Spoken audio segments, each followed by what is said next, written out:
Busco un lugar para vivir y descansar, donde no hace falta ni llamar. El mensaje de hoy se titula Fuente de gozo. La misericordia y el amor de Dios, que nos perdona en Cristo, es la única fuente de gozo y de paz para el pecador. En la segunda carta a los Corintios, capítulo 13, verso 11, Pablo dice: Por lo demás, hermanos, tened gozo, perfeccionaos, consolaos, sed de un mismo sentir y vivid en paz, y el Dios de paz y de amor estará con vosotros. Pablo está diciendo que debemos estar alegres, que debemos crecer para alcanzar la madurez necesaria, para poder animarnos unos a otros y poder vivir en paz y en armonía. Entonces, Dios, que es un Dios de paz y de amor, estará con nosotros. Esta gran promesa exige una condición: vivir en paz y en armonía con todos. Así iremos madurando espiritualmente y Dios promete estar con nosotros. Hermanos, el gozo nos viene cuando nos alejamos del pecado y nos acercamos a Dios. Así vamos creciendo y madurando espiritualmente. Esto nos va a llevar a contagiar a los demás, a animar a otros, a que vivan en paz y en armonía, porque servimos a un Dios cuya esencia es el amor, la armonía y la paz. En 2 de Corintios, también en el capítulo 7, verso 1, Pablo dice: Así que, amados, puesto que tenemos tales promesas, limpiémonos de toda contaminación de carne y de espíritu, o sea, la contaminación que produce el pecado, perfeccionando la santidad en el temor, en la obediencia a Dios. Son más bienaventurados y felices los que son guardados y libres de la contaminación del pecado y de sus consecuencias, los que creen totalmente en la palabra de Dios y confían en sus promesas y como consecuencia andan en obediencia. En Colosenses capítulo 3 versículos 2 y 3 también Pablo declara: Poned la mira en las cosas de arriba, no en las de la tierra. Pablo está diciendo que debemos pensar en las cosas del cielo y no pensar en las cosas de este mundo, porque dice el versículo 3: Habéis muerto al pecado y vuestra vida está escondida, está guardada con Cristo en Dios. Está diciendo que hemos muerto a la vida del pecado y que nuestra verdadera vida ahora está escondida con Cristo en Dios. Él nos guarda, nos protege y cuida nuestra vida cuando seguimos a Cristo y obedecemos su palabra.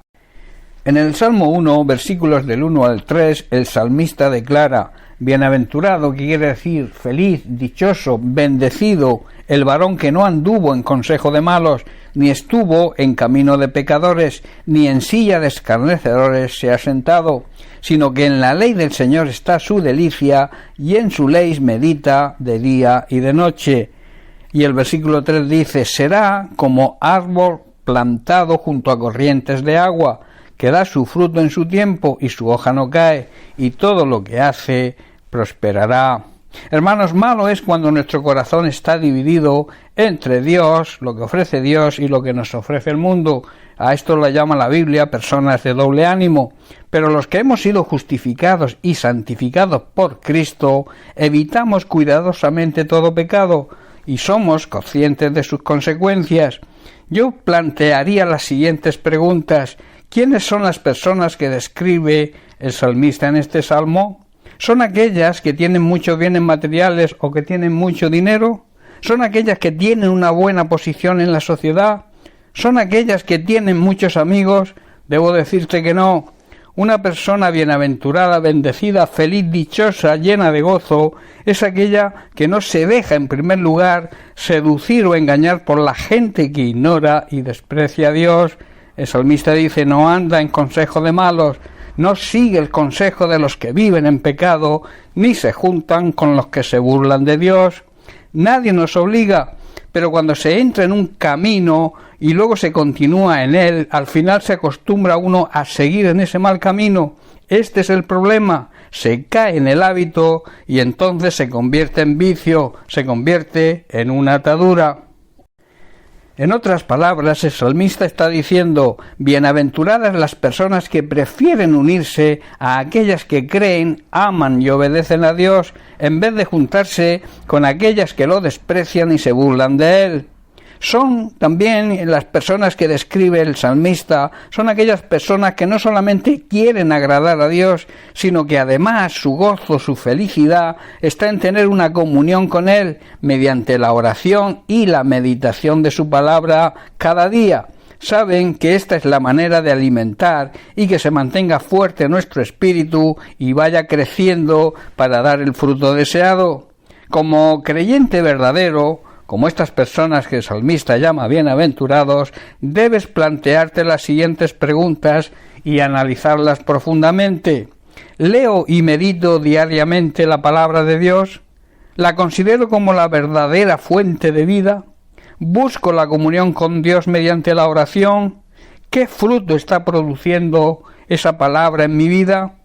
¿Tengo la palabra de Dios como algo liviano y alejado, y como consecuencia no está produciendo el fruto que Dios desea que produzca? Como dice el salmista, un árbol plantado junto a las aguas siempre estará verde y además dará su fruto a su tiempo.